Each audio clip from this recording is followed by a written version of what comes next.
Depois de uma briga, minha filha cancelou minha passagem e me deixou sozinha no aeroporto de Dubai, sem meu telefone e sem minha carteira. Um multimilionário de família tradicional se aproximou e sussurrou: "Finja ser minha esposa. Meu motorista está chegando." Depois ele disse: "Sua filha vai se arrepender de ter te deixado." Sim, minha filha me deixou sozinha no aeroporto internacional de Dubai às 3 da manhã, sem documentos, sem celular, sem um único dinheiro no bolso. E sabe o que foi pior? Ela fez isso olhando nos meus olhos, com um sorriso gelado nos lábios, enquanto segurava minha bolsa contra o peito como se fosse um troféu de guerra. Eu estava ali, parada no meio do terminal reluzente, cercada por pessoas que falavam idiomas que eu não entendia, com o ar-condicionado congelando minha pele suada de pânico. As luzes fluorescentes pareciam gritar contra meus olhos cansados. O cheiro de perfumes caros misturados com café árabe enjoava meu estômago vazio. Tinha 68 anos, usava uma blusa de linho bege que já estava amarrotada demais, e minha pressão estava subindo. Eu sentia aquele formigamento familiar nas pontas dos dedos. 15 minutos antes, Renata tinha explodido comigo na fila do check-in. Gritou que eu era um peso morto na vida dela, que nunca fiz nada além de sugar sua energia, que ela estava farta de bancar meu luxo. Luxo. A palavra ecoava na minha cabeça, enquanto eu observava os outros passageiros passarem por mim com suas malas de grife. Eu estava ali porque juntei cada centavo da minha aposentadoria de 3.200 ordales durante 2 anos para realizar um sonho: conhecer o deserto, ver o pôr do sol nas dunas, sentir que ainda existia um mundo além das 4 paredes da minha casa. Mas Renata exigiu me acompanhar. "Para garantir que você não vai torrar tudo em besteira e depois ficar me pedindo dinheiro", foram as palavras dela. Aceitei porque, no fundo patético do meu coração de mãe, ainda acreditava que aquela viagem poderia nos aproximar. Que finalmente poderíamos conversar. Que talvez, só talvez, ela parasse de me olhar com aquele ódio que eu nunca entendi completamente. A discussão começou por causa de um upgrade de assento. Eu tinha pedido para a atendente se seria possível trocar meu lugar para ficar ao lado de uma janela. Só isso, uma pergunta inocente. Renata interpretou como desrespeito ao dinheiro dela, porque, segundo ela, tinha pago pela viagem toda. Não pagou, mas eu vou chegar nisso. "Você é patética, mãe." Ela cuspiu as palavras bem baixinho, para que só eu ouvisse, enquanto sorria para a atendente do balcão. "Sempre foi. Papai morreu porque estava fugindo de você, sabia? Tentando respirar longe da sua mediocridade. Aquilo me cortou. Profundo. Meu marido, Augusto, tinha morrido há 15 anos em um acidente de carro. E Renata sempre encontrou formas de transformar aquela tragédia em munição contra mim. Tentei respirar fundo, segurei as lágrimas. Mas quando abri a boca para responder, para finalmente dizer que aquilo não era justo, ela simplesmente arrancou minha bolsa da minha mão. Aquela bolsa de couro marrom que minha mãe me deu antes de morrer, a única coisa de valor sentimental que eu ainda carregava, e começou a andar. "Renata!" chamei, minha voz falhando. "Renata, meus documentos!" Ela não virou. Continuou andando, a bolsa balançando no ombro dela, o cabelo loiro escovado refletindo as luzes do aeroporto como um anúncio de shampoo. E eu fiquei ali, congelada, porque uma parte de mim ainda não acreditava que minha própria filha fosse capaz daquilo. Mas foi. Ela entrou na área de embarque, passou pela segurança sem olhar para trás e desapareceu. E eu entendi. Ela tinha cancelado minha passagem, tinha planejado aquilo. O upgrade que ela recusou com tanta raiva era porque meu nome já não constava mais no sistema. Ela sabia, e me trouxe até ali só para me humilhar uma última vez antes de me abandonar num país estrangeiro. O pânico veio em ondas, primeiro a negação. Ela vai voltar, é só um susto. Depois a raiva, como ela ousa. E então o medo real, visceral, que fez minhas pernas fraquejarem. Eu estava em Dubai, sem passaporte, sem dinheiro, sem telefone, sem ninguém que soubesse onde eu estava. Procurei os seguranças, tentei explicar em português, depois em inglês arrastado. Eles me olharam com desconfiança, como se eu fosse uma louca qualquer.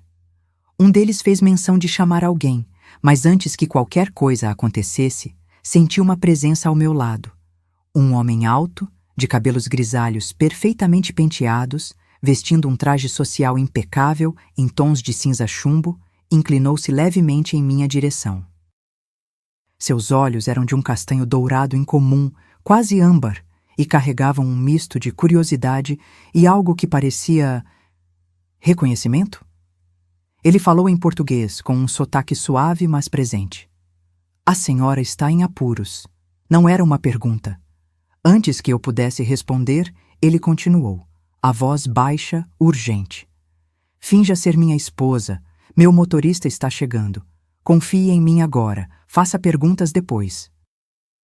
E então, ele segurou meu braço com delicadeza, mas com firmeza, e sussurrou algo que fez meu sangue gelar e ferver ao mesmo tempo. Sua filha vai se arrepender de ter te deixado aqui, eu garanto. Olhei para aquele estranho. Olhei para os seguranças que começavam a se aproximar. Olhei para o terminal imenso, frio, indiferente. E tomei a decisão mais insana da minha vida. Segurei o braço dele de volta e disse: me tire daqui. Porque naquele momento eu finalmente entendi uma coisa. Eu tinha passado a vida inteira esperando que outras pessoas me salvassem. Meu marido, minha filha, qualquer um.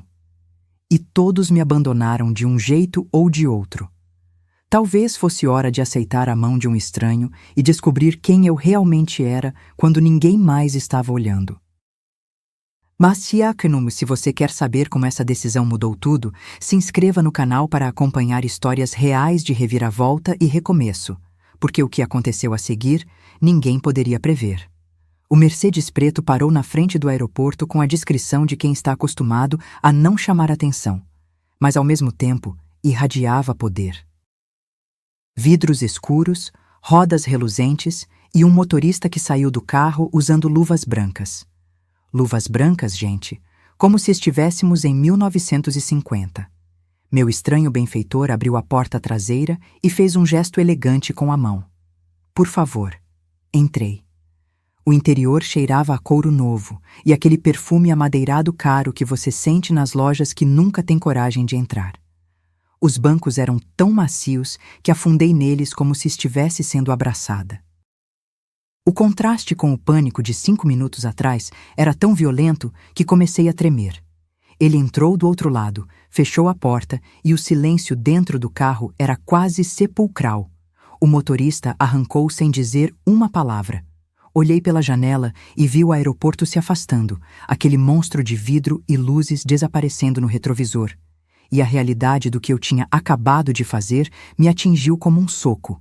Eu tinha entrado no carro de um completo estranho, em um país que eu não conhecia, sem ter como pedir ajuda.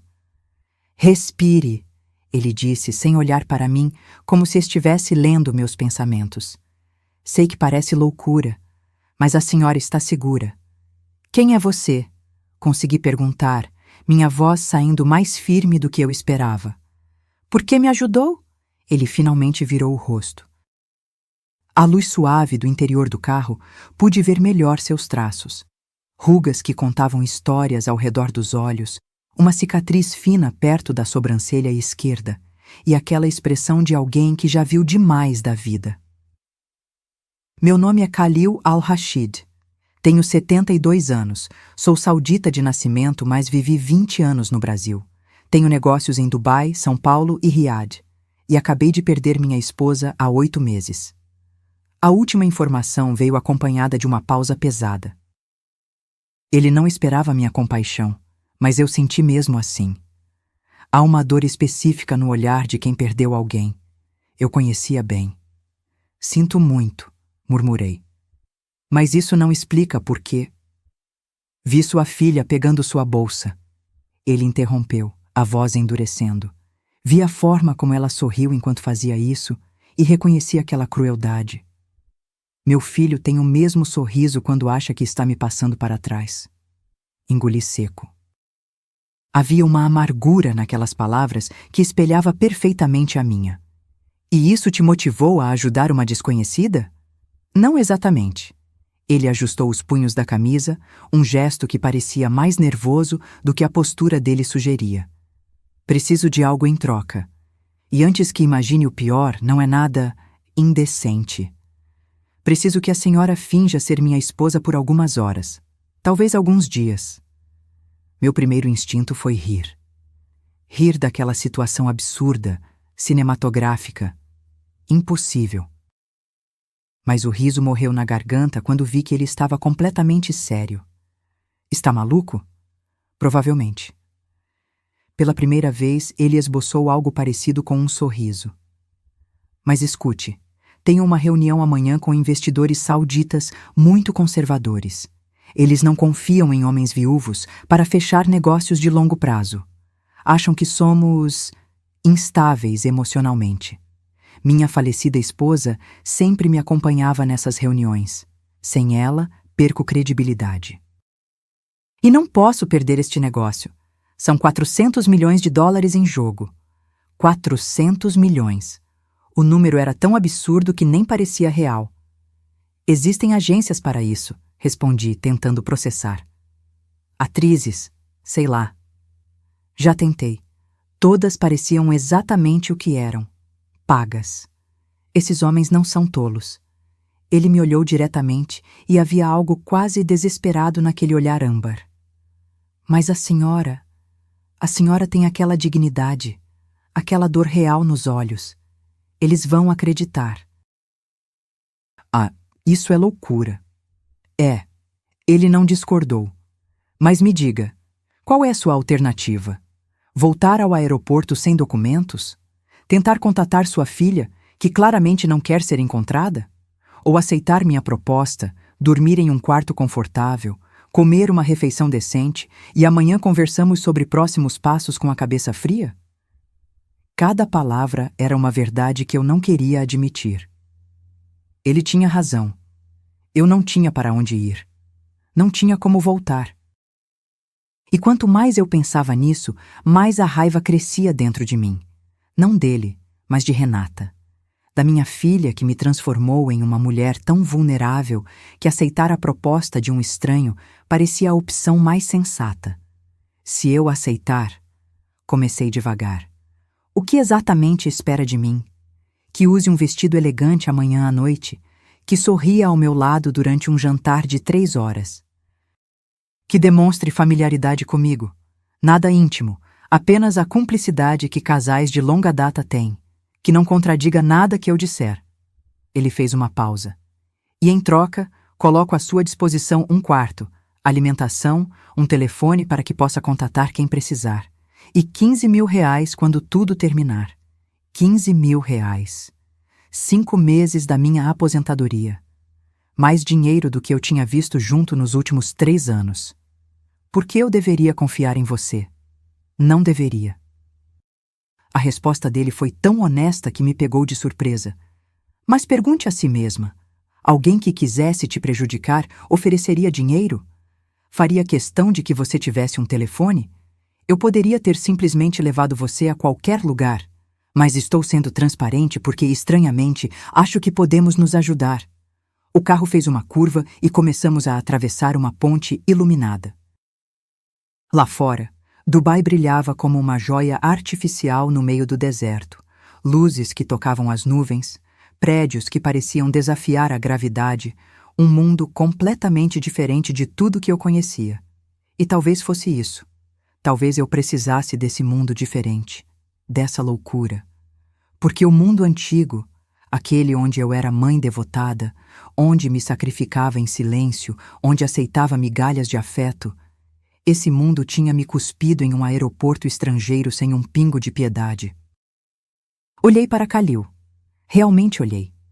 Vi um homem cansado, talvez tão cansado quanto eu, tentando manter um império de pé, enquanto as pessoas que deveria amar o apunhalavam pelas costas.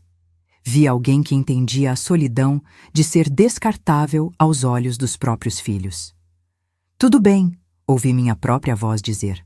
Vou fingir ser sua esposa, mas com uma condição. Ele arqueou uma sobrancelha, surpreso. Qual? Você me ajuda a descobrir exatamente o que minha filha fez. Porque ela me trouxe até aqui só para me abandonar, e quando eu descobrir... Senti um nó na garganta, mas forcei as palavras para fora. Você me ajuda a garantir que ela nunca mais consiga fazer isso com ninguém. Khalil estendeu a mão, firme, decidida. Temos um acordo, senhora. Cecília, completei, apertando aquela mão. Meu nome é Cecília, e naquele aperto de mão, selei o destino mais improvável da minha vida. Porque às vezes, quando o chão desaba sob seus pés, a única escolha sensata é aprender a voar, mesmo que isso signifique voar de mãos dadas com um estranho. A mansão de Khalil ficava em Palm Jumeirah, aquela ilha artificial em forma de palmeira que eu tinha visto em revistas e achado que jamais pisaria. O portão se abriu, revelando um caminho de pedras claras, iluminado por pequenas luzes embutidas no chão. Palmeiras altíssimas ladeavam a entrada. A casa em si era uma mistura de arquitetura árabe tradicional com modernismo escandaloso. Arcos brancos, janelas imensas de vidro, uma fonte no centro do jardim frontal, onde a água dançava iluminada por luzes azuladas. Quando saí do carro, o ar quente da noite do deserto me envolveu, mas havia uma brisa vinda do mar que carregava sal e jasmim. Meus pés em sandálias simples tocaram o mármore polido da entrada e eu tive um pensamento ridículo. Vou sujar tudo isso. Uma mulher apareceu na porta. Devia ter uns 40 anos, usava um vestido discreto na cor berinjela e um lenço cobrindo parcialmente os cabelos. Seus olhos eram gentis. Esta é a Mara, apresentou Khalil. Ela cuida da casa. Fala português porque trabalhou anos em Lisboa. Seja bem-vinda, senhora Cecília, a Mara disse com um sotaque musical. Preparei o quarto de hóspedes principal. Deve estar cansada. Cansada era um eufemismo. Eu estava exausta física e emocionalmente, mas antes que pudesse seguir a Mara, Khalil tocou meu braço levemente. Precisa de roupas. Amanhã de manhã, a Mara vai levá-la para escolher algo apropriado para o jantar. Até lá, descanse. Ele hesitou. E Cecília? Obrigado. Sei que isso é estranho, mas garanto que não vai se arrepender. Subi as escadas de mármore atrás de Amara, cada degrau ecoando no silêncio absurdo daquela casa. O quarto era maior que minha sala inteira no Brasil. Cama king size com lençóis que pareciam nuvens, um banheiro com banheira de imersão, uma varanda com vista para o mar escuro salpicado de luzes de iates. Havia até um roupão branco pendurado e chinelos macios esperando. Qualquer coisa que precisar, aperte este botão. Amara mostrou um controle na mesinha de cabeceira. Vou trazer chá e algo leve para comer. A senhora deve estar sem alimentação adequada há horas. Quando ela saiu, desabei na beirada da cama e comecei a chorar. Não aquele choro delicado de filme, mas soluços violentos que saíam do fundo do peito, acumulados de anos. Chorei por estar ali. Chorei por Renata. Chorei porque não sabia se estava sendo corajosa ou completamente insensata. 15 minutos depois, Amara voltou com uma bandeja. Chá de menta, tâmaras, pão sírio ainda quente, hummus. Comi mecanicamente, o sabor me trazendo de volta à realidade. E então lembrei. Eu não tinha telefone. Mas Khalil tinha prometido. Desci as escadas descalça, seguindo as vozes que vinham de um escritório iluminado. Khalil estava ao telefone, falando em árabe com uma intensidade que fez eu hesitar. Mas ele me viu e fez sinal para que entrasse. Desligou e pegou um smartphone novo, ainda na caixa. Chip internacional. Pode ligar para qualquer lugar. Ele entregou o aparelho com um papel onde havia um número anotado. Este é meu número. Qualquer problema, me avise. Voltei para o quarto segurando aquele telefone como se fosse ouro. Liguei para minha irmã, Eleonora, em Goiânia. Eram quase 5 da manhã no Brasil, mas ela atendeu no terceiro toque, a voz sonolenta rapidamente se transformando em alarme. Cecília, pelo amor de Deus, onde você está? A Renata ligou dizendo que você sumiu no aeroporto. Ela fez o quê? Senti o sangue ferver. Disse que vocês discutiram e quando ela voltou para te procurar, você tinha desaparecido, que estava preocupada. Que... Eleonora pausou. O que está acontecendo? Contei tudo, cada detalhe. E ouvi minha irmã ficar em silêncio do outro lado da linha. Aquele tipo de silêncio pesado que precede uma tempestade. Aquela menina está mentindo. Eleonora finalmente disse, a voz tremendo de raiva. E sabe de uma coisa? Não me surpreende. Cecília, preciso te contar algo que prometi nunca revelar. Meu estômago se revirou. O quê? 3 meses atrás, a Renata me ligou. Perguntou se eu sabia quanto valia sua casa. Disse que você estava ficando senil e que ela precisava proteger o patrimônio da família antes que você fizesse besteira. Tentou me convencer a assinar um documento junto com ela, te declarando incapaz. O ar saiu dos meus pulmões. Você assinou? Claro que não, Eleonora praticamente gritou. Expulsei ela da minha casa, mas Cecília, ela disse algo que me gelou. Disse: a mamãe matou meu pai e vai pagar por isso, nem que eu passe o resto da vida cobrando. As paredes do quarto pareceram se fechar. Sentei na cama, o telefone escorregando na minha mão suada. Ela realmente acredita nisso, sussurrei. Acha que eu matei o Augusto? O acidente não foi culpa de ninguém, Cecília. Ele perdeu o controle do carro sozinho. Não. Senti as palavras saindo antes de conseguir pará-las. Ele tinha bebido, Nora. O laudo comprovou. Mas eu escondi isso da Renata. Ela tinha 15 anos. Não queria que crescesse odiando a memória do pai. Meu Deus! Menti dizendo que foi falha mecânica. E ela sempre foi obcecada pelo pai. Sempre me comparou a ele e eu sempre saí perdendo. Então ela criou essa narrativa na cabeça dela, que eu dirigi ele para fora de casa, que a culpa foi minha, e eu deixei, porque me sentia culpada mesmo, porque naquela noite a gente tinha brigado, ele saiu furioso e nunca mais voltou. Eleonora ficou em silêncio. Depois perguntou a única coisa que importava. O que você vai fazer agora? Olhei ao redor daquele quarto luxuoso, pensei em Calil lá embaixo, pensei em Renata que naquele momento provavelmente estava voltando para o Brasil, achando que tinha se livrado de mim. Vou sobreviver, respondi, minha voz mais firme do que eu esperava. Vou fazer esse favor ao Calil. Vou receber meu dinheiro. E vou voltar para o Brasil preparada para finalmente enfrentar minha filha com a verdade. Toda ela. Desliguei o telefone e fiquei ali, sentada na escuridão, processando. Durante 25 anos, carreguei a culpa pelo acidente que matou meu marido. Durante 25 anos, aceitei o desprezo de Renata como penitência merecida.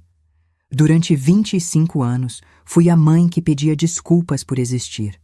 Mas algo tinha mudado ali, naquele quarto, naquela noite absurda em Dubai.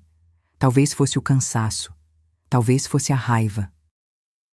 Talvez fosse simplesmente o fato de que, pela primeira vez em décadas, alguém tinha me olhado não como mãe culpada ou viúva patética, mas como uma mulher que merecia ser salva.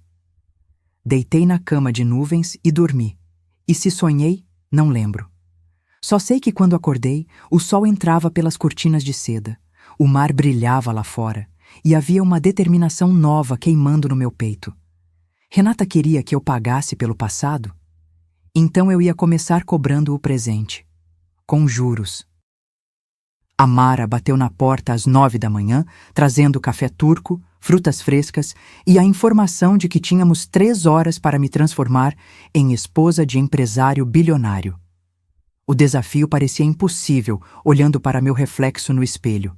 Cabelos grisalhos despenteados, olheiras fundas, rugas que pareciam mais profundas sob aquela luz crua da manhã. Mas a Mara tinha outros planos. Me levou a uma boutique em Dubai Mall, onde as vendedoras me trataram como realeza assim que mencionou o nome Khalil. Experimentei vestidos que custavam mais que 6 meses de aluguel.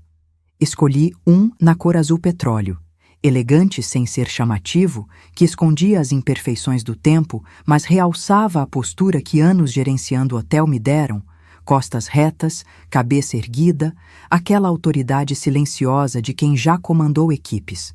Sapatos de salto médio, colar discreto de pérolas, cabelo preso num coque baixo. Quando terminaram, olhei no espelho e quase não me reconheci. Não porque estivesse irreconhecível, mas porque fazia tanto tempo que não me arrumava para mim mesma, só para agradar expectativas alheias. Voltamos para casa, e era estranho já pensar naquele lugar como casa, no meio da tarde. Khalil estava na piscina, nadando, e quando saiu da água com aquela elegância de quem pratica o movimento há décadas, vi cicatrizes antigas no torso. Histórias que ele não contava. Ficou perfeita, ele disse simplesmente, enrolando uma toalha na cintura. Vão acreditar completamente. Khalil, chamei antes que ele entrasse. Preciso que você me conte sua história de verdade. Se vou fingir ser sua esposa, preciso saber com quem fingi casar. Ele parou, virou, e naqueles olhos âmbar vi a mesma exaustão que eu carregava. Minha esposa, Laila, morreu de câncer. 8 meses de agonia que drenaram não só nossas economias emocionais, mas também parte considerável do patrimônio. Tratamentos experimentais em clínicas suíças custam fortunas. Ele sentou numa espreguiçadeira, de repente parecendo muito mais velho.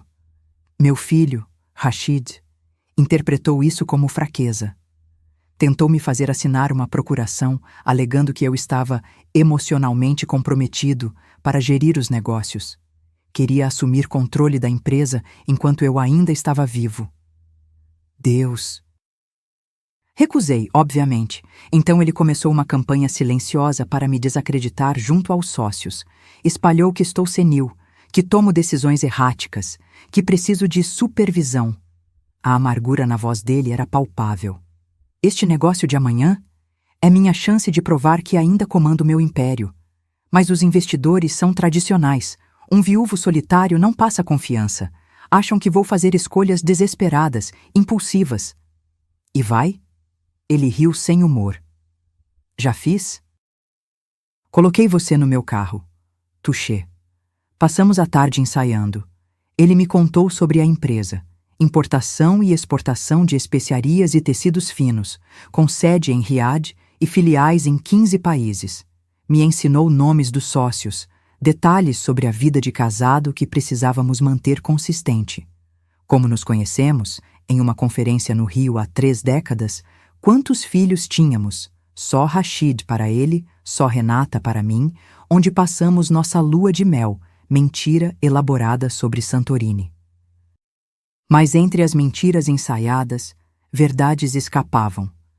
Ele me contou que Laila adorava jardinagem, que tinha mãos que faziam rosas desabrocharem mesmo no deserto, que nos últimos dias ela segurou a mão dele e pediu que não deixasse Rashid destruir tudo o que construíram. Eu contei sobre Augusto, sobre o homem brilhante que tinha sido, engenheiro civil, sonhador, capaz de calcular a resistência de uma ponte, mas incapaz de calcular os limites do próprio corpo. Contei sobre as dívidas secretas que descobri depois da morte dele, sobre o projeto faraônico que falhou, levando 2,8 milhões de investidores, dinheiro que tive que cobrir vendendo a fazenda da minha mãe em Goiás, aquelas terras vermelhas onde passei a infância. Renata nunca soube, confessei, a voz falhando. Tinha 15 anos quando o pai morreu. Estava devastada. Como eu ia dizer que, além de viúva, éramos pobres? Que o herói dela tinha nos afundado em dívidas? Vendi a fazenda em silêncio. Paguei tudo, guardei apenas o suficiente para garantir a educação dela. Ela estudou onde? Medicina. Universidade particular em São Paulo. 5 anos, mensalidade de 5.300 reais. Fiz horas extras no hotel, trabalhei finais de semana, aceitei todo o plantão disponível. E quando ela se formou, ela não agradeceu. Pior. Disse que finalmente tinha conseguido algo por mérito próprio, sem depender de mim. Ri amargo. Achou que a faculdade foi paga com seguro de vida do pai. Não foi. O seguro mal cobriu o funeral e 3 meses de despesas. O resto? Foram 9 anos da minha vida transformados em mensalidades. Khalil ficou em silêncio. Depois perguntou: por que nunca contou? Porque mães não cobram. Porque sacrifício materno é supostamente invisível, incondicional, eterno. Porque eu estava tão afundada na culpa pelo acidente que achava que merecia carregar tudo sozinha. Olhei para ele. Mas sabe o que é engraçado? Eu guardei tudo. Cada recibo, cada transferência bancária, cada comprovante de pagamento daquela faculdade. Estão numa pasta na minha casa, dentro de um armário que Renata nunca abriu porque só contém coisas velhas e inúteis da mamãe. Por que guardou? Inicialmente para imposto de renda, depois... Acho que no fundo eu sabia que um dia precisaria provar, que um dia ela me acusaria de nunca ter feito nada por ela, e eu teria como mostrar que fiz tudo. Ela te acusou de algo mais, não foi? Khalil leu meu silêncio. O que ela disse no aeroporto? Respirei fundo. Que o pai morreu fugindo de mim, que eu era um peso que ele não aguentava carregar. E você acreditou? Durante 25 anos? Sim. Hoje? Olhei para o mar lá fora, brilhando indiferente. Hoje eu sei que Augusto morreu porque estava bêbado, dirigindo a 140 km/h numa estrada rural às 2 da manhã. Morreu porque tinha bebido uma garrafa inteira de uísque depois de descobrir que o projeto dele tinha falido. Morreu porque era orgulhoso demais para pedir ajuda e frágil demais para lidar com fracasso. Renata sabe disso? Não. E talvez seja a hora de saber. Khalil assentiu lentamente. Amanhã à noite, depois do jantar, vou transferir os 15 mil reais que prometi. Mas posso oferecer algo mais. O quê? Meus advogados. Para te ajudar a proteger o que é seu no Brasil. Para garantir que Renata não consiga te declarar incapaz, não venda sua casa, não tome nada mais de você. Ele se levantou. Porque tenho a impressão de que essa guerra está só começando. E tinha.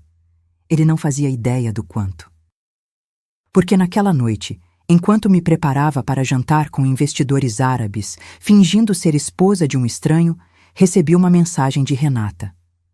Consegui declarar você desaparecida. Em 48 horas, posso pedir tutela temporária dos seus bens. Volte para casa e seja razoável, ou vou garantir que nunca mais tenha controle sobre nada. Li aquela mensagem 3 vezes. E então, pela primeira vez em 25 anos, sorri pensando na minha filha, porque ela não sabia que eu tinha provas. Não sabia que eu tinha aliados.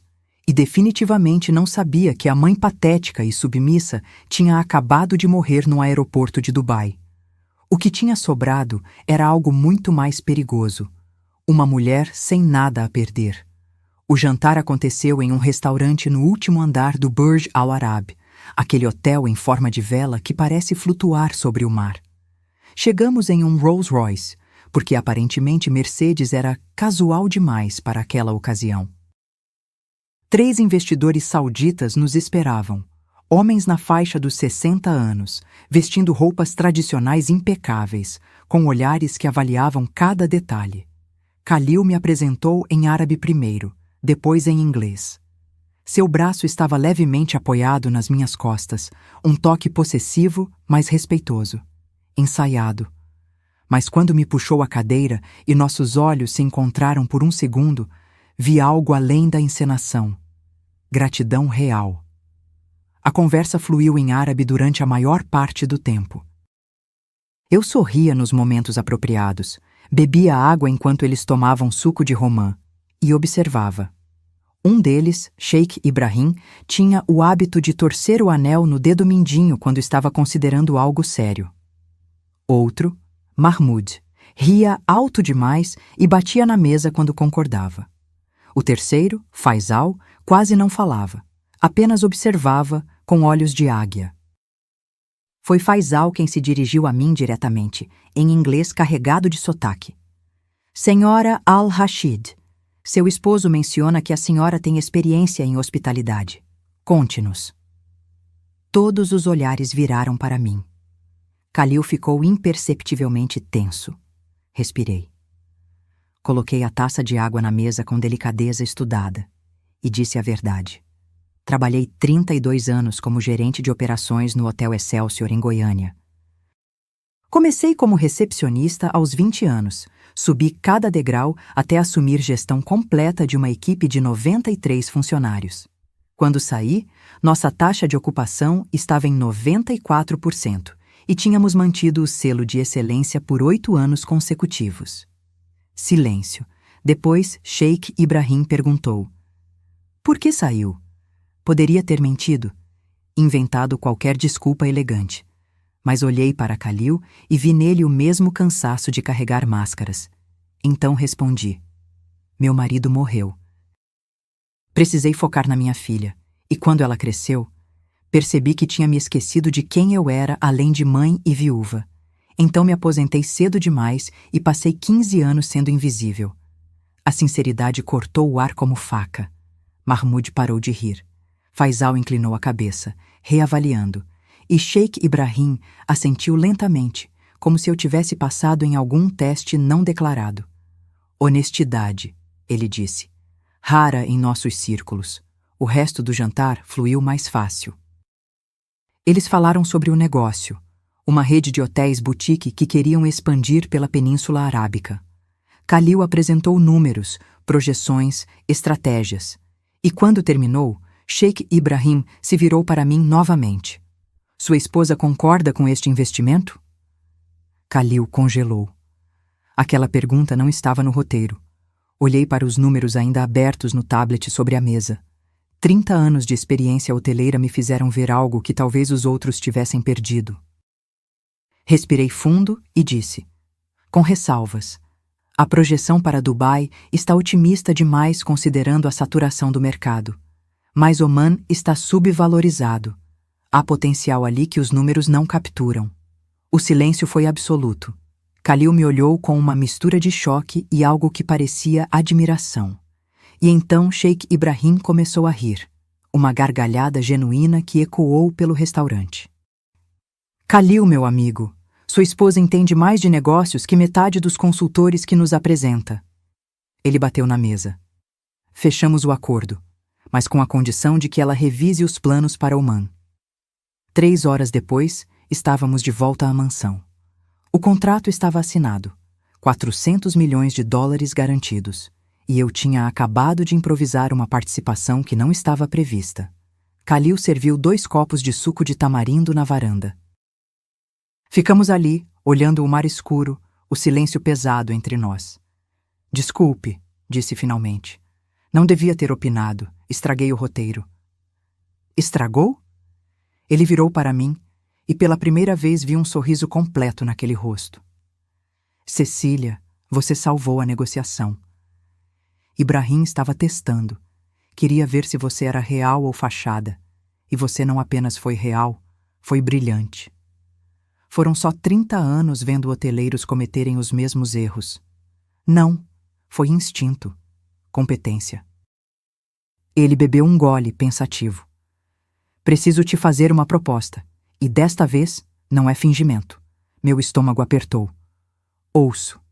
Case comigo, de verdade, por 6 meses, contrato formal, com cláusulas claríssimas.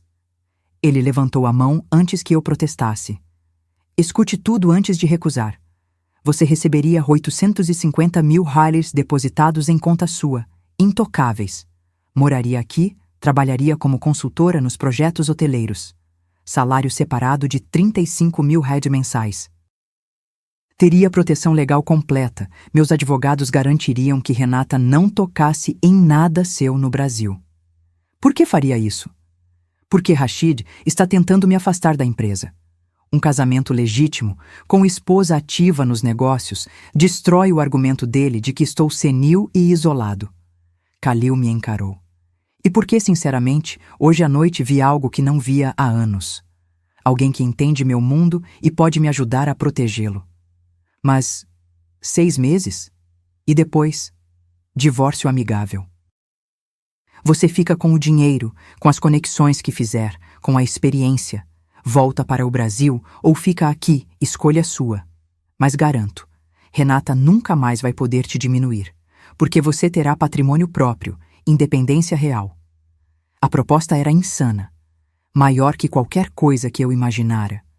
Mas olhei para aquele homem, sozinho apesar da fortuna, traído pelo próprio filho, tentando proteger o legado de uma vida inteira, e vi meu reflexo. Tenho condições, falei, minha voz surpreendentemente firme. Quais? Primeira, quero que seus advogados não só protejam meus bens, mas que investiguem exatamente o que Renata fez. Se vendeu minha casa ilegalmente, se forjou documentos, se cometeu qualquer crime, quero provas. Feito. Segunda, este casamento é profissional. Quartos separados, vidas separadas fora dos compromissos públicos. Respeito mútuo, nada além. Concordo completamente. Terceira. Hesitei, mas forcei as palavras. Se em algum momento eu me tornar um fardo, se atrapalhar mais do que ajudar, me dispensa sem culpa. Passei a vida sendo peso para minha filha. Não quero ser peso para mais ninguém. Khalil colocou o copo na mesa e segurou meus ombros, me fazendo olhar para ele. Cecília, ouça bem. Você não é um fardo, nunca foi. Sua filha inventou essa narrativa porque precisava de desculpa para a própria crueldade. Mas eu vi você hoje. Vi inteligência, dignidade, coragem. Vi uma mulher que merece reconstruir a própria vida. Então sim, aceito suas condições. Todas. Mas adiciono uma minha. Você promete que vai parar de se desculpar por existir. As lágrimas vieram sem aviso, não de tristeza, mas de algo que eu nem sabia nomear. Alívio, esperança, a sensação surreal de ser vista como ser humano completo pela primeira vez em décadas. Temos um acordo, sussurrei. 3 dias depois, nos casamos em um cartório em Dubai. Contrato de 6 meses. Testemunhas profissionais. Nada de romance, apenas assinaturas em documentos que mudavam tudo. E quando voltei para a mansão como Cecília Al-Rashid, tirei uma foto da certidão de casamento e enviei para Renata com uma única mensagem. Estou viva, estou casada, e você não tem mais poder nenhum sobre mim. Nos vemos no Brasil quando eu decidir voltar. A resposta dela veio em segundos. Você está louca? Sorri olhando a tela. Talvez, mas era a loucura mais lúcida da minha vida. Os 4 meses seguintes foram os mais intensos da minha vida. Khalil não estava brincando quando disse que eu trabalharia como consultora. No segundo dia de casamento oficial, já estava em reuniões analisando plantas arquitetônicas de hotéis que nem existiam ainda. Minha rotina virou algo que eu jamais imaginei aos 68 anos. Acordar às 6, café da manhã rápido, reuniões via videoconferência com arquitetos em 3 continentes diferentes, almoços de negócios onde eu era apresentada não como a esposa, mas como nossa especialista em operações hoteleiras. Descobri que tinha um talento adormecido. Aqueles anos gerenciando o Excelsior não tinham sido apenas sobrevivência. Tinham me dado um olhar clínico para eficiência, fluxo de hóspedes, pontos cegos em projetos caros. Peguei a proposta de Oman que mencionei naquele primeiro jantar e transformei em um estudo de viabilidade completo. Sheikh Ibrahim ficou tão impressionado que me pediu para apresentar pessoalmente aos parceiros locais. Fui, sozinha. Em um voo de 2 horas para Muscat, usando um tailleur cor de areia que a Mara escolheu, carregando um tablet com apresentação que passei 3 semanas preparando. Apresentei em inglês para 10 homens que inicialmente me olharam como peça decorativa. 15 minutos depois, estavam fazendo anotações. 30 minutos depois, estavam refazendo perguntas sobre ocupação sazonal e gestão de custos operacionais. Fechei o negócio. Sozinha. E quando voltei para Dubai naquela noite, Khalil estava esperando com champanhe sem álcool e um sorriso que iluminava o rosto cansado. Você é incrível, ele disse simplesmente. Eu estava apavorada. E mesmo assim arrasou. Ele serviu 2 taças. Sabe o que Ibrahim me disse? Que você tem mais visão estratégica que consultores que ele paga $50 mil por relatório. Bebi o champanhe sentindo algo estranho e novo, orgulho. Não orgulho de ter agradado alguém ou cumprido expectativas, mas orgulho de mim mesma, das minhas capacidades, do que consegui construir com as próprias mãos. Enquanto isso, no Brasil, Renata enlouquecia. Minha irmã Eleonora me mantinha informada. Ela tinha tentado o processo de interdição, alegando que eu estava sob influência indevida de um estrangeiro. Tentou bloquear minhas contas bancárias. Tentou vender minha casa novamente, mas esbarrou nos advogados que Khalil colocou à disposição. 3 profissionais implacáveis que derrubaram cada tentativa com documentação que eu nem sabia que existia. Descobri coisas. Os advogados investigaram a fundo e encontraram que Renata tinha, sim, vendido minha casa 4 meses antes da viagem. Forjou uma procuração usando uma assinatura que copiou de documentos antigos. Recebeu R$680. 000 e depositou tudo em uma conta conjunta com o marido dela, Otávio, um promotor público que claramente sabia da ilegalidade e fez vista grossa. Mas ela tinha aberto crédito consignado no meu nome, comprometendo 35% da minha aposentadoria por 36 meses.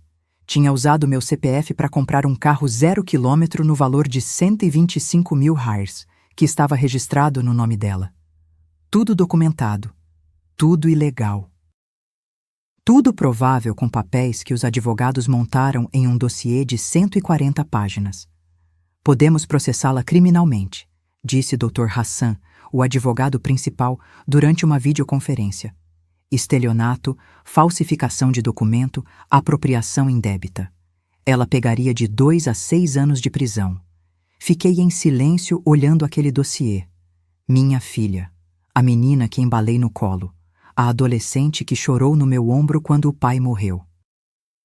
A mulher que agora tinha roubado sistematicamente cada centavo que eu possuía. Ainda não, respondi finalmente. Guardem tudo. Mas ainda não.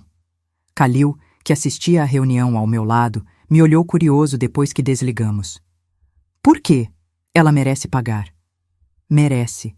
Mas se eu agir agora, vou parecer vingativa. Vão dizer que estou sob sua influência, que você me manipulou contra minha própria filha.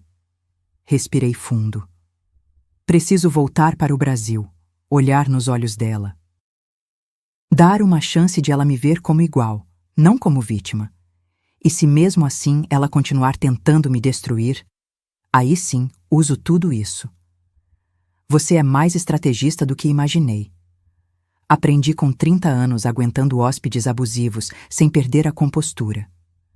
Sorri sem humor. Renata é só mais um cliente difícil. A diferença é que desta vez eu posso demitir. Naquela noite, sozinha no meu quarto, abri o notebook e comecei a escrever. Uma carta. Não para Renata, mas para mim mesma.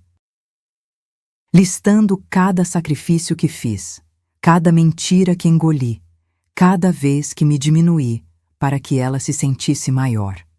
Não por masoquismo, mas para deixar registrado, para nunca mais esquecer o que custou ser mãe de alguém que transformou amor em moeda de troca. Paralelo a isso, minha vida em Dubai floresceu de formas inesperadas. Fiz amizade com Amara, que me ensinou a cozinhar pratos árabes enquanto contava histórias de sua própria vida. Um casamento ruim em Portugal, uma fuga para Dubai, a reconstrução. Conheci outras mulheres nos eventos sociais, expatriadas como eu, que tinham deixado países de origem para recomeçar. Formamos um grupo informal que se encontrava às quintas para café e desabafos. Uma delas, Ingrid da Dinamarca, tinha 65 anos e havia se divorciado do marido violento aos 60, fugindo com apenas uma mala. Agora era dona de uma galeria de arte próspera.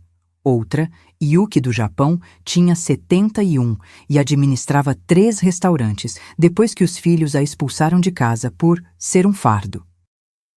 Suas histórias eram diferentes das minhas, mas a dor era universal.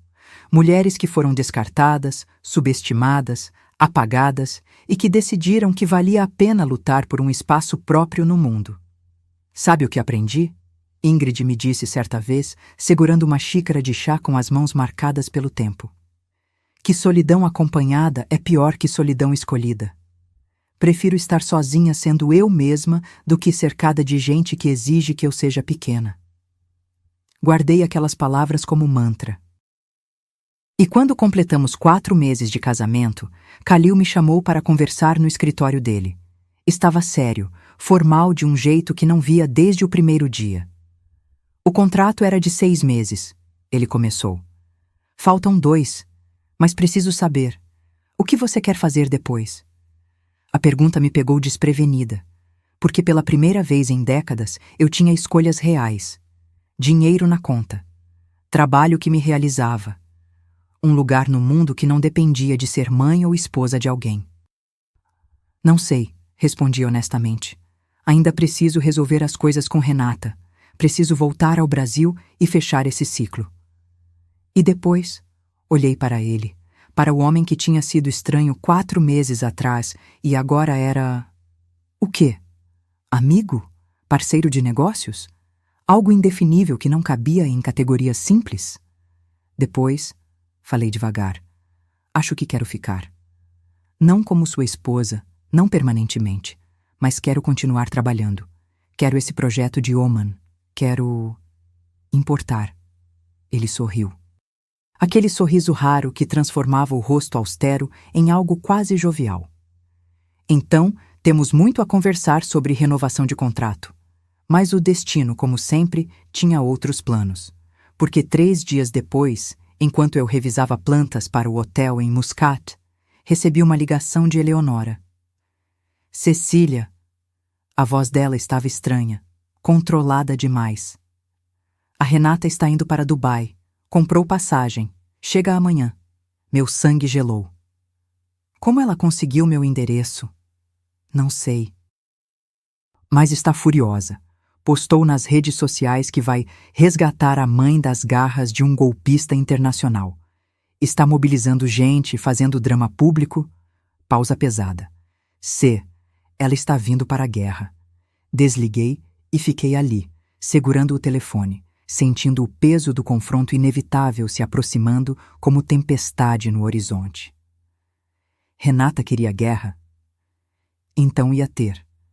Mas desta vez, em campo que eu escolhi, com armas que ela não sabia que eu possuía, e que Deus tivesse misericórdia. Porque eu estava sem nenhuma. Renata chegou como furacão. Nem tocou a campainha. Simplesmente atravessou o portão quando o segurança abriu para o fornecedor de flores, marchou pela entrada de pedras claras com salto-agulha, batendo violentamente contra o mármore e invadiu a casa gritando meu nome como se estivesse convocando os mortos. Eu estava na sala de estar, revisando contratos quando ouvi. Khalil estava em reunião no escritório. Amara veio correndo, alarmada, mas fiz sinal para que não interferisse. Respirei fundo, alisando o vestido linho cor de marfim que usava e saí para o hall de entrada. Lá estava ela, minha filha. Cabelos loiros desgrenhados da viagem, olheiras profundas, maquiagem borrada, usando calça jeans e uma blusa amarrotada. Tão diferente da Renata sempre impecável que conheci. Mas era a expressão que me chocou. Ódio puro, destilado, maduro de anos acumulados. Finalmente! Ela cuspiu, a voz ecoando no teto alto. Achei que teria que chamar a polícia para entrar na fortaleza do seu sugar daddy. Cada palavra foi calculada para ferir. Antigamente teria funcionado, mas eu não era mais a mulher que ela deixou no aeroporto. Renata, respondi com calma estudada. Você entrou em propriedade privada sem autorização. Poderia ter tocado a campainha. Tocar a campainha? Tocar a campainha? Ela avançou 3 passos, dedo apontado para meu rosto. Você desapareceu por 4 meses, casou com um completo estranho.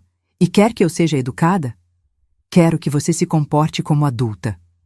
Não me venha com essa pose de madame. Ela jogou a bolsa no chão e o barulho reverberou como tiro. Sei exatamente o que está fazendo. Se vendeu para esse velho rico e agora acha que pode me humilhar, me ignorar, fingir que tem controle sobre alguma coisa. Kalil apareceu no topo da escada. Renata olhou para ele com desprezo tão visceral que quase era cômico. Então é você, o golpista que manipulou uma mulher senil e vulnerável. Cuidado com suas acusações. A voz de Kalil era gelo. Estou casado legalmente com sua mãe. Tudo documentado, testemunhado, absolutamente transparente. Transparente? Renata riu, um som agudo e distorcido. Minha mãe tem 68 anos, acabou de perder a orientação em um aeroporto estrangeiro e misteriosamente aparece casada com um bilionário? Qualquer juiz declararia isso coação. Qualquer juiz analisaria os fatos. Rebati, minha voz ainda controlada. E os fatos são: você me abandonou deliberadamente, cancelou minha passagem, pegou minha bolsa com documentos e dinheiro e desapareceu. Para te ensinar uma lição. Ela explodiu e finalmente a máscara rachou completamente. Para você finalmente entender que não pode mais me sugar, me manipular, me usar como banco particular. O absurdo daquela inversão me deixou sem palavras por 3 segundos completos. Eu... te usar? Sim, Renata estava tremendo inteira agora. A vida toda você me fez sentir culpada. Culpada por ter nascido, culpada por precisar de coisas, culpada por estar viva enquanto meu pai morreu tentando fugir de você. Renata, seu pai não estava fugindo. Não minta pra mim. Ela pegou um vaso decorativo da mesinha lateral e jogou contra a parede. O barulho da porcelana explodindo foi brutal. Amara ofegou do outro cômodo. Kalil desceu 2 degraus, mas fiz sinal para que parasse, porque precisava ver até onde ia. Precisava que ela mostrasse tudo. Você matou meu pai, Renata continuou, a voz agora mais baixa, mais perigosa. Com suas cobranças, suas reclamações, sua mediocridade, ele era brilhante, poderia ter sido grande. Mas você o prendeu em uma vida pequena, em uma casa pequena, com uma esposa pequena. E quando ele finalmente tentou respirar, você o empurrou para aquela estrada. Eu estava em casa quando ele saiu. Falei, cada palavra pesada. Você sabe disso. Estava em casa sendo insuportável, sendo o que sempre foi, um peso. O silêncio que se seguiu foi denso. Kalil estava prestes a intervir, mas levantei a mão, parando-o. Porque havia chegado o momento. O momento de devolver cada acusação, cada mentira, cada distorção que Renata construiu para justificar o próprio veneno. Mas antes que eu pudesse falar, ela puxou uma pasta da bolsa jogada no chão. Vim preparada, disse, recuperando algum controle. Tenho aqui documentos, provando que você está sendo manipulada. Que esse casamento é fraude, que ele só quer seu dinheiro. Pausou, rindo amargo. Ou o que sobrou dele depois que você desperdiçou a herança da vovó em futilidades. Aquilo me acertou no estômago. A herança da vovó. A fazenda que vendi para pagar as dívidas do homem que ela idolatrava. Desperdicei? Repeti, minha voz finalmente subindo. Desperdicei? Sim. Renata abriu a pasta, tirando papéis. Tinha 2.800.000 reais em terras. E quando a vovó morreu, você vendeu tudo e o dinheiro simplesmente sumiu. Você não construiu nada, não investiu, não garantiu o futuro. Onde foi esse dinheiro, mãe? Pagando as dívidas do seu pai. Ela congelou. Mentira. Verdade. Avancei um passo. Seu pai falhou em um projeto. Devia para construtoras, fornecedores, investidores. 2.400.000 reais em débitos que descobri só depois do funeral. E sabe o que acontece quando você não paga dívidas assim? Processam a viúva, tomam a casa, destroem o que resta da família. Não. Vendi a fazenda inteira. Cada hectare daquela terra vermelha onde sua avó plantou algodão por 50 anos. Paguei cada centavo que seu pai devia e guardei apenas o suficiente para garantir que você pudesse estudar. Isso não... O seguro de vida pagou minha faculdade. O seguro de vida pagou 85 mil, mal cobriu o funeral e 3 meses de contas. Sua faculdade? 5 anos? Mensalidade de 5.300? Caminhei até ficar a 1 metro dela. Fui eu, trabalhando duplos turnos, aceitando cada hora extra disponível, comendo mal para que sua geladeira estivesse cheia quando você vinha passar fins de semana. Usando roupas velhas para que você não se envergonhasse de mim nas formaturas. Renata estava pálida, mas não recuou. Se tivesse feito isso tudo, teria me contado, teria jogado na minha cara. Porque mães não deveriam cobrar, porque te amava mais do que amava minha própria dignidade. Minha voz quebrou, mas continuei. Porque achava que um dia, algum dia, você veria, que cresceria e entenderia, que o amor não precisa ser gritado para ser real. Amor? Ela riu, mas era riso desesperado. Você chama de amor me sufocar? Me fazer sentir que te devia algo a vida toda? Nunca pedi nada de você. Não precisava pedir, Renata gritou. Estava ali, sempre ali, com aquele olhar de mártir, com aquela resignação de vítima. Comparava tudo o que eu fazia com papai.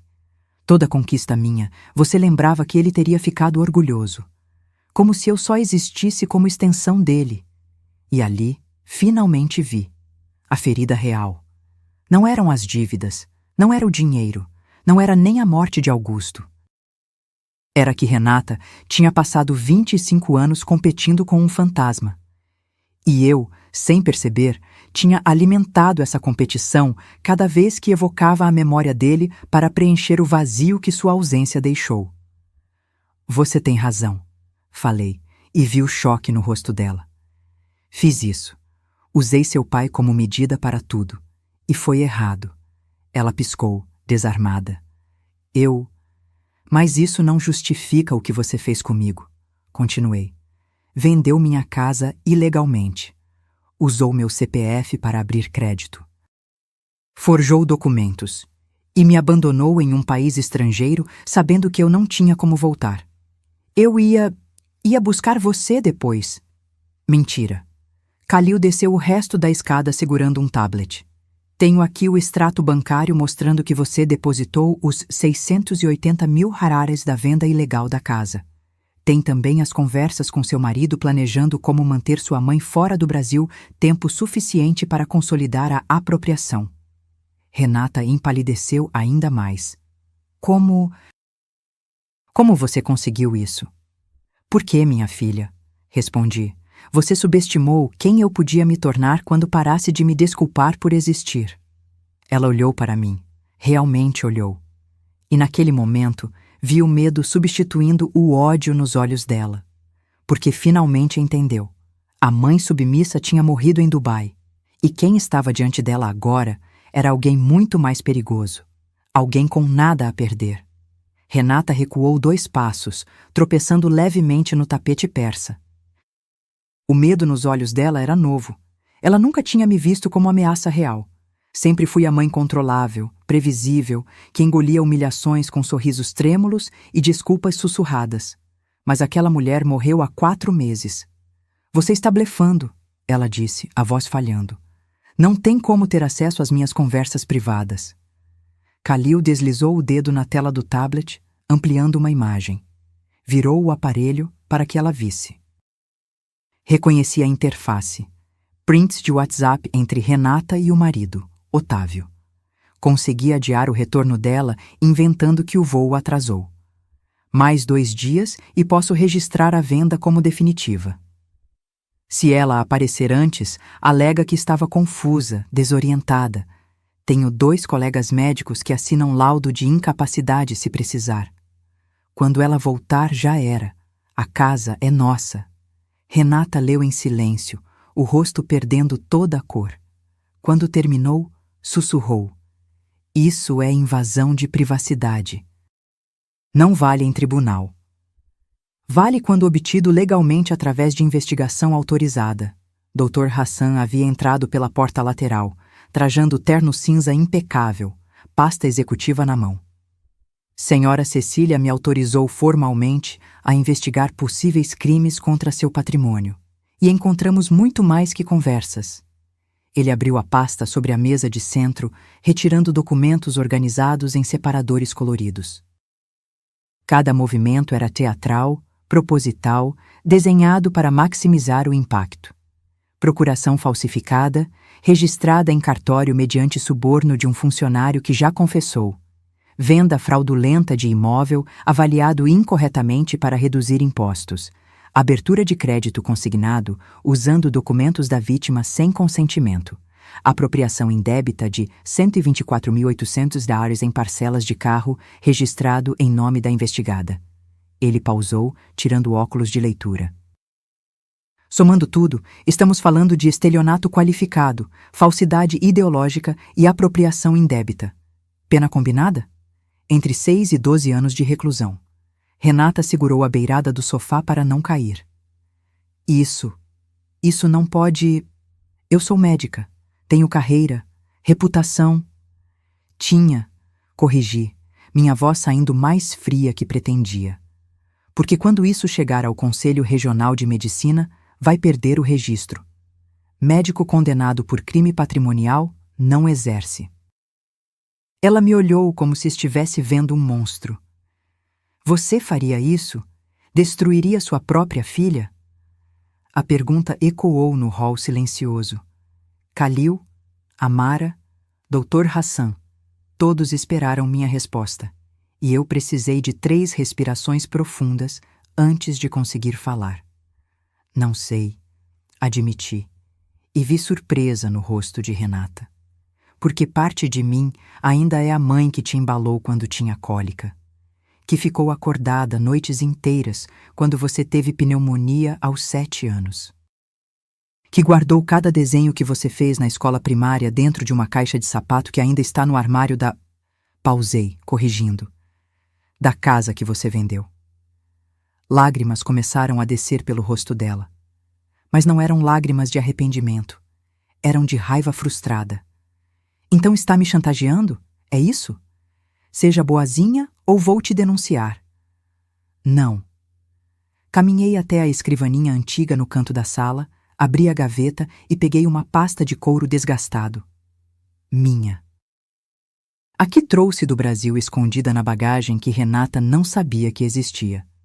Estou te dando algo que você nunca me deu, verdade completa.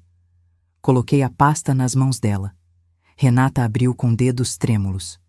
Dentro estava tudo. Cada recibo de mensalidade da faculdade pago em meu nome. Cada comprovante de transferência bancária. Cópias das dívidas de Augusto, contratos assinados, notificações extrajudiciais, acordos de pagamento. A escritura da fazenda da minha mãe, com a venda registrada 3 meses após o funeral dele. E grampeado por último, o laudo do IML que nunca mostrei a ninguém. Causa mortis, traumatismo craniano decorrente de acidente automobilístico, exame toxicológico, taxa de alcoolemia, 2,4 gl, 4 vezes acima do limite legal. Conclusão, condutor em estado de embriaguez severa. Renata leu aquela última página 2 vezes. 3. As mãos tremiam tanto que o papel farfalhava. Mentira, ela murmurou. Papai não bebia assim. Você está forjando? O laudo original está arquivado no IML de Goiânia, interrompi. Processo número 2478/2010. Pode verificar pessoalmente. Seu pai saiu de casa às 10 da noite depois de descobrir que o projeto tinha falido.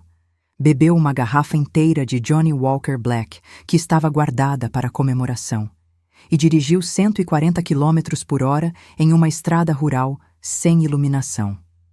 Para fugir de você, para fugir da vergonha dele mesmo. Minha voz quebrou, mas continuei.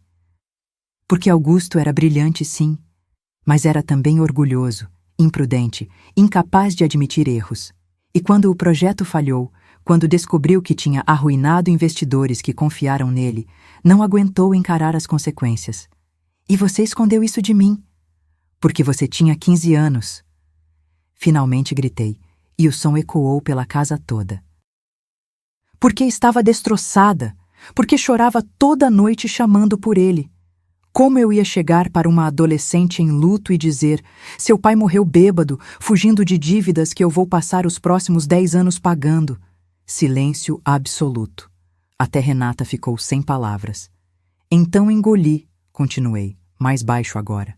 Engoli a verdade, engoli a raiva, engoli a injustiça de ter que proteger a memória de um homem que me deixou com destroços para limpar. E trabalhei. Trabalhei até os ossos doerem, até esquecer como era ter um dia de folga, até me transformar em sombra da mulher que fui. Porque você precisava de uma mãe, e precisava de um pai herói, mesmo que ele nunca tenha sido. Renata desabou no sofá, a pasta caindo no chão, papéis espalhando pelo tapete como confetes macabros. Eu não sabia, ela sussurrou, porque nunca perguntou, nunca quis saber. Era mais fácil me culpar. E agora? Ela olhou para mim e pela primeira vez em 25 anos vi vulnerabilidade real ali. Vai me processar? Vai me destruir? Olhei para Dr. Hassan, para Khalil, para aquela sala luxuosa que era tão distante do mundo onde Renata e eu crescemos juntas, e tomei a decisão mais difícil da minha vida. Vou te dar uma escolha, falei lentamente. Você devolve cada centavo roubado. Regulariza a venda da casa ou a compra de volta pelo valor de mercado. Cancela o crédito consignado. Paga pelo carro que registrou no seu nome. Tudo com juros e correção. Não tenho esse dinheiro todo. Então vende o que comprou com ele. Pega empréstimo. Dá um jeito. Minha voz endureceu. Você é médica, tem renda estável. Pode parcelar em 5 anos. Não me importo. Mas devolve. E se eu fizer isso, você não me processa? Se você fizer isso, reconhecer publicamente o que fez e pedir desculpas? Pausei, escolhendo cada palavra. Não criminalmente, mas nossa relação acaba aqui. Você não é mais minha filha em nada além de genética. Não herda nada quando eu morrer. Não participa de decisões sobre minha vida. Não tem mais poder nenhum sobre mim. Mas eu sou sua única filha. E eu era sua única mãe, rebati. E você me abandonou em um aeroporto estrangeiro como se fosse lixo. As lágrimas agora eram reais, soluços que sacudiam os ombros dela. E parte de mim, aquela parte maternal que 33 anos não conseguem matar completamente, quis abraçar. Quis perdoar sem condições. Quis voltar ao roteiro antigo, onde eu absorvia dor para que ela ficasse inteira. Mas não fiz, porque pela primeira vez escolhi minha própria dignidade. Você tem 72 horas para decidir, disse Dr. Hassan, recolhendo os documentos. Depois disso, entramos com representação criminal. Renata saiu daquela casa cambaleando. Não olhou para trás. E quando a porta se fechou, desabei no sofá onde ela tinha estado e chorei como não chorava desde o funeral de Augusto. Khalil sentou ao meu lado, sem tocar, apenas presente. Fez a coisa certa, ele disse suavemente. Então por que dói tanto? Porque amor de mãe não tem interruptor de desligar, mas tem interruptor de proteger a si mesma. E você finalmente achou o seu. Fiquei ali, naquele silêncio de decisões irreversíveis, sabendo que tinha atravessado uma linha que não tinha mais volta. E, estranhamente, me senti mais livre do que nunca. 3 dias se arrastaram como semanas. Renata não deu sinal de vida. Nenhuma mensagem, nenhuma ligação, nenhuma resposta aos prazos estabelecidos. Dr. Hassan me ligava diariamente, perguntando se deveria protocolar a representação criminal. Eu pedia mais 24 horas. Depois, mais 24. Segurando uma esperança patética de que ela escolheria fazer o certo. No 4º dia, Khalil me chamou para o escritório dele. Estava sentado atrás da mesa de mogno maciço, mas havia algo diferente na postura. Uma tensão nos ombros que não combinava com o homem controlado que conheci. Preciso te contar algo.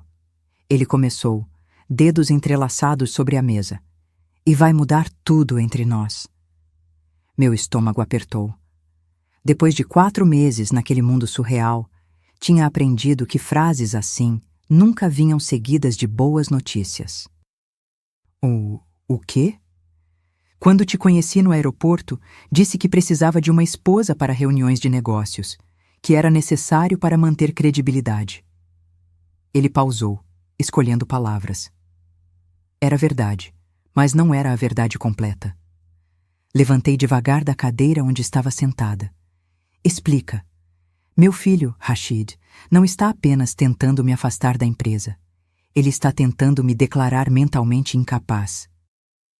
Tem um processo correndo em tribunal saudita argumentando que meu luto me tornou inapto para decisões financeiras. E a lei daqui? Suspirou pesado. Favorece filhos que alegam preocupação com pais idosos. Mas você está perfeitamente são. Eu sei, você sabe. Mas Rashid contratou 3 psiquiatras dispostos a assinar laudos atestando o contrário. E se ele conseguir, toma controle não só da empresa, mas de tudo. Minhas contas bancárias, meus imóveis, minha própria liberdade de movimento. Ele me encarou diretamente. Nosso casamento não foi só para fechar negócios. Foi minha jogada legal para provar autonomia. Uma pessoa capaz de estabelecer contrato matrimonial válido, de manter relacionamento funcional, de tomar decisões complexas sobre a própria vida. Não pode ser declarada incapaz. Processei aquilo lentamente.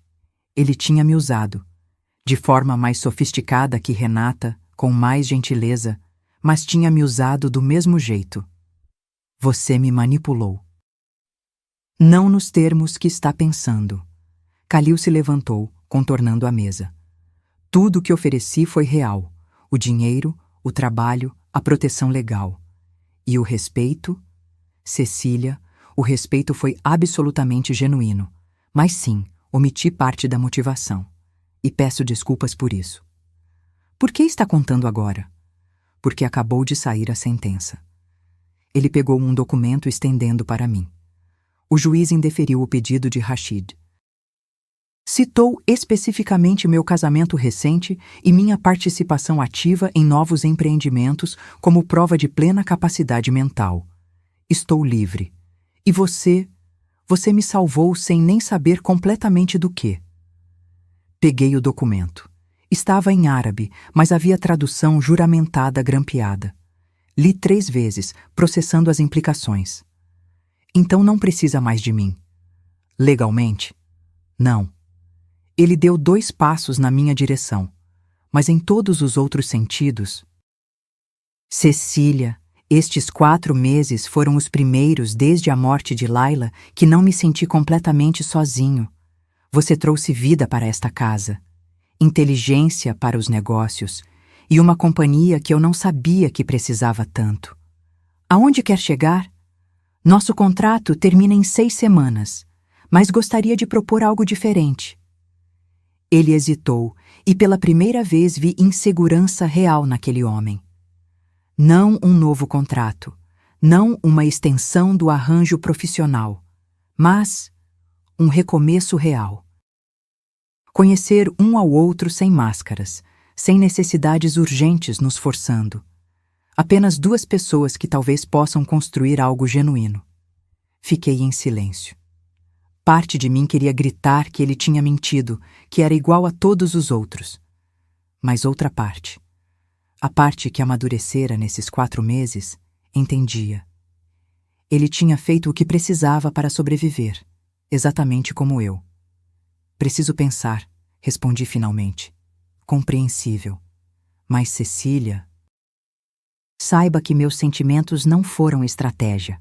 Saí daquele escritório com a cabeça girando. Fui para meu quarto, tranquei a porta e fiquei ali olhando o mar através da janela, tentando decidir quem eu era agora. Porque a mulher que entrou naquele Mercedes 4 meses atrás queria apenas sobreviver. Mas a mulher que eu tinha me tornado, essa queria viver. Realmente viver. O telefone tocou. Número desconhecido, prefixo brasileiro. Alô? Mãe. A voz de Renata estava destroçada. Eu preciso conversar com você. Pessoalmente. Você pode vir ao hotel onde estou hospedada? Meu primeiro instinto foi recusar, mas algo no tom dela, quebrado, vulnerável, sem a armadura de arrogância, me fez hesitar. Qual hotel? Atlantis, quarto 2847. Por favor, é importante. Desliguei e fiquei ali, segurando o telefone, sentindo o peso de decisões se acumulando. Kalil confessando meias-verdades. Renata pedindo conversa, minha própria vida esperando definição.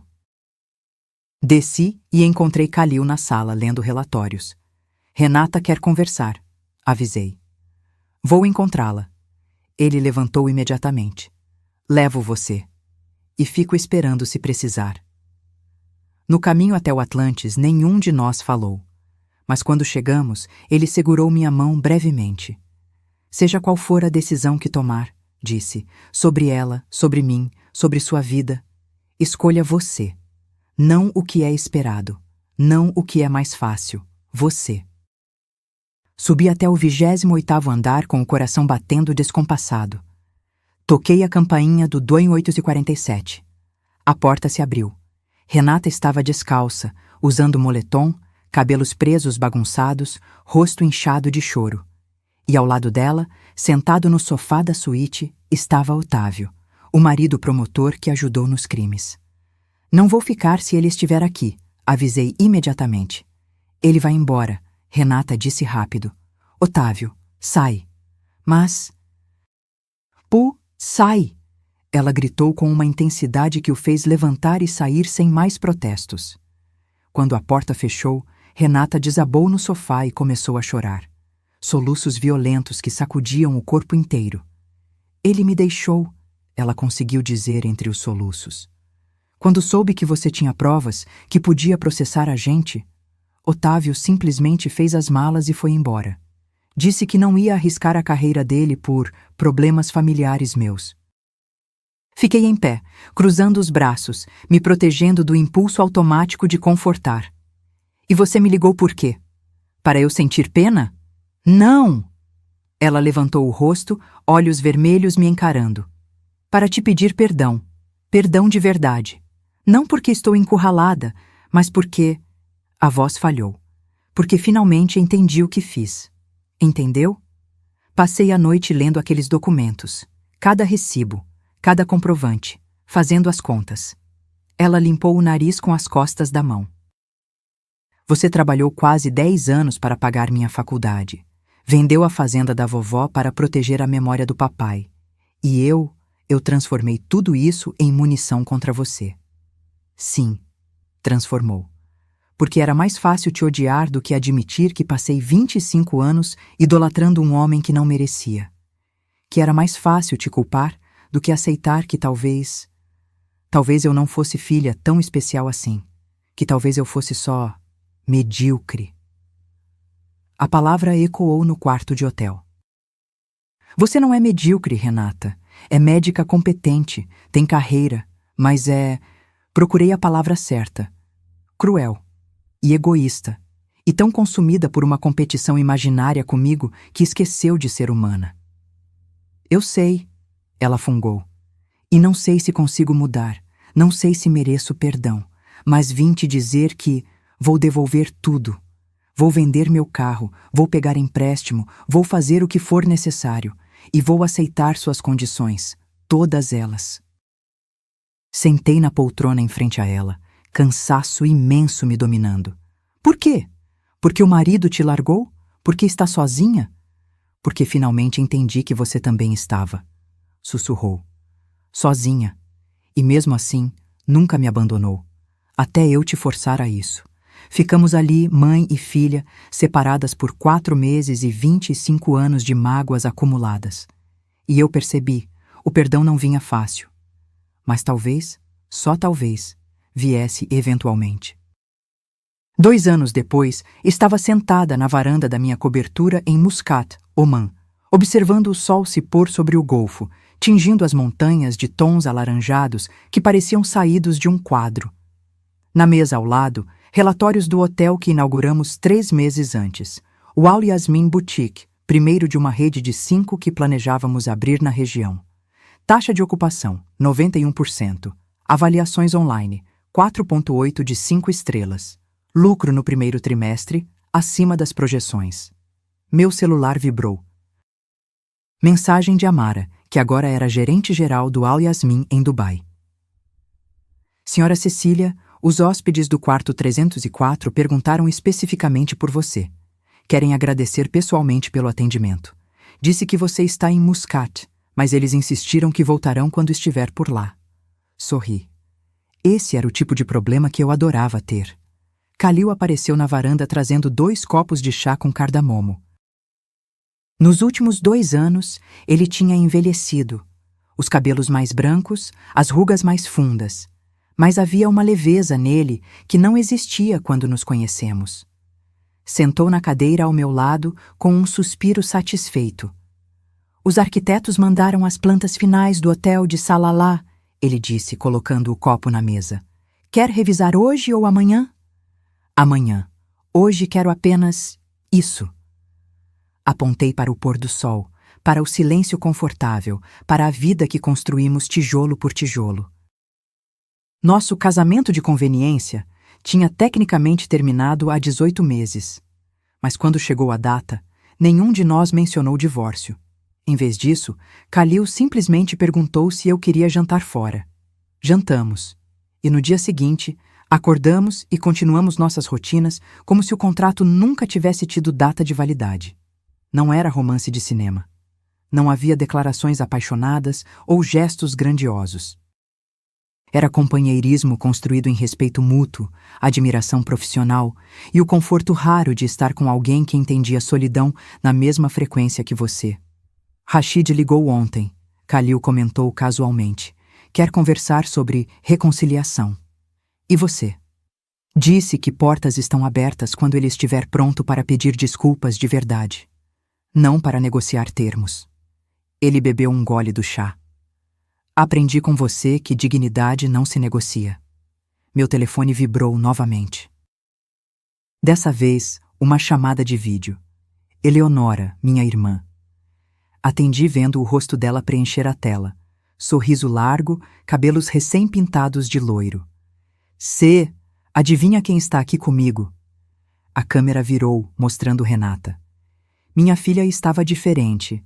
Cabelos mais curtos, sem maquiagem pesada, usando uma blusa simples, e no colo dela, uma pasta que reconheci imediatamente. Trouxe o último comprovante, Renata disse, voz ainda tímida após 2 anos de reconstrução lenta. Última parcela do empréstimo quitada.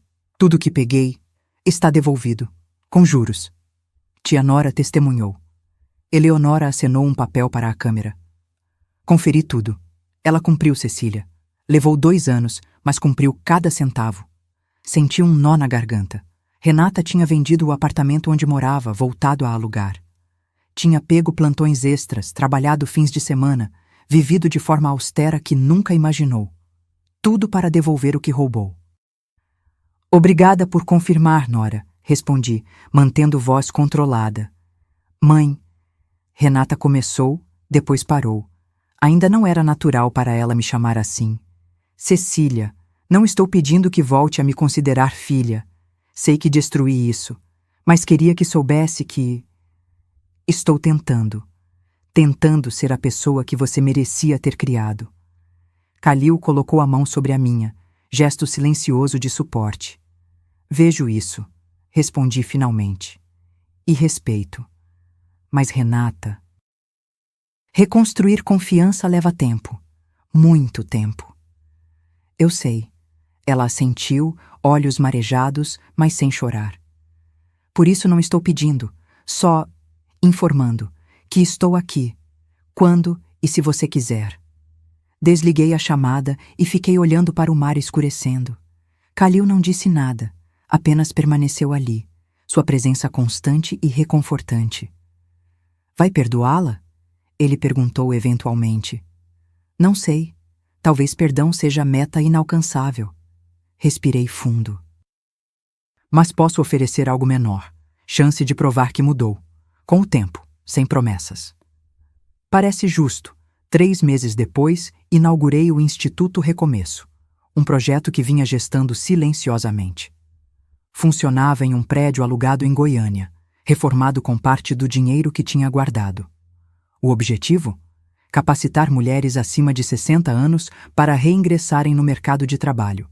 Cursos de informática, hospitalidade, gestão básica, até culinária profissional. Tudo gratuito. A primeira turma tinha 18 alunas, mulheres com histórias parecidas com a minha, viúvas descartadas, mães exauridas, avós esquecidas. Dei a aula inaugural via vídeo de Oman e quando terminei contando minha própria jornada, todas estavam chorando. Uma delas, Dona Martinha, de 73 anos, levantou a mão trêmula. A senhora teve medo de recomeçar tão longe, tão tarde?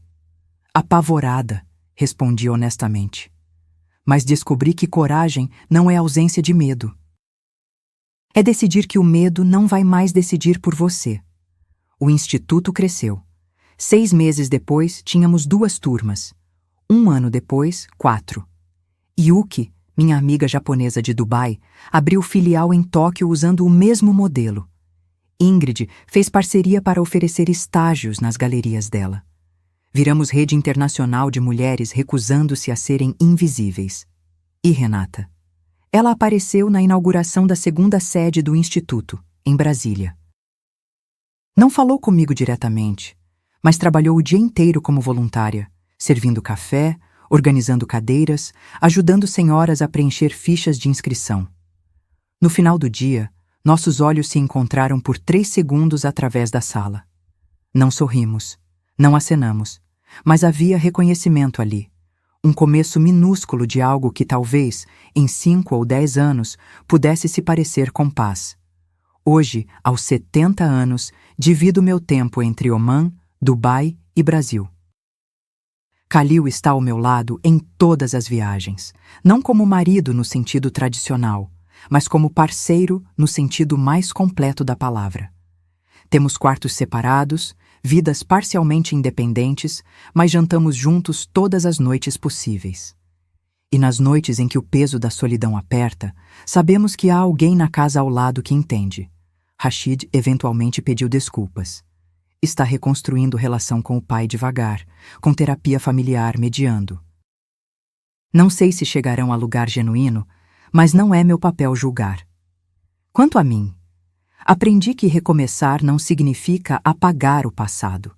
Significa escolher qual passado carregar e qual deixar enterrado nas dunas do deserto onde uma versão antiga de mim morreu.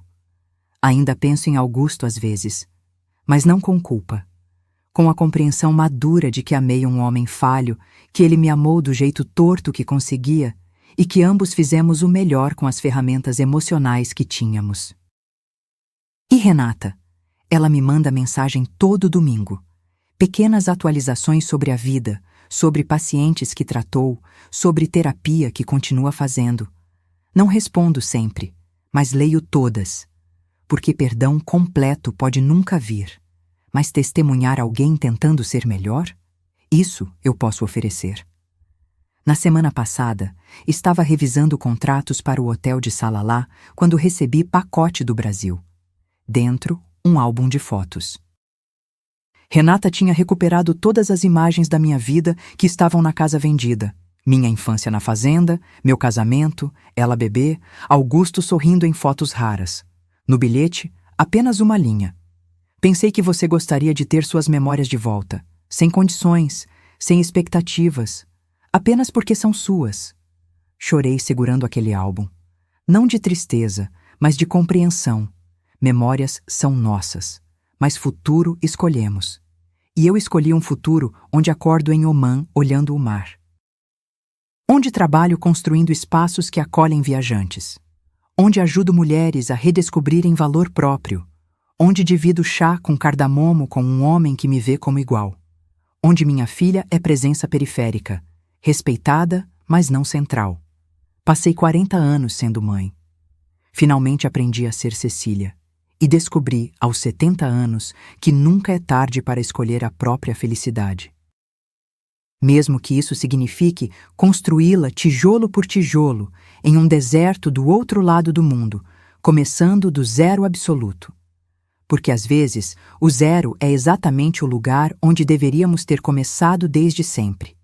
Se esta história tocou seu coração, deixe nos comentários de onde você está assistindo e o que mais ressoou com você. Cada história compartilhada aqui é um lembrete de que recomeçar sempre é possível, não importa a idade. Não se esqueça de curtir este vídeo e se inscrever no canal para continuar acompanhando relatos reais de superação, dignidade reconquistada e mulheres que se recusaram a serem apagadas. Porque sua história também merece ser contada, e sua vida também merece ser vivida plenamente, nos seus próprios termos. Fim.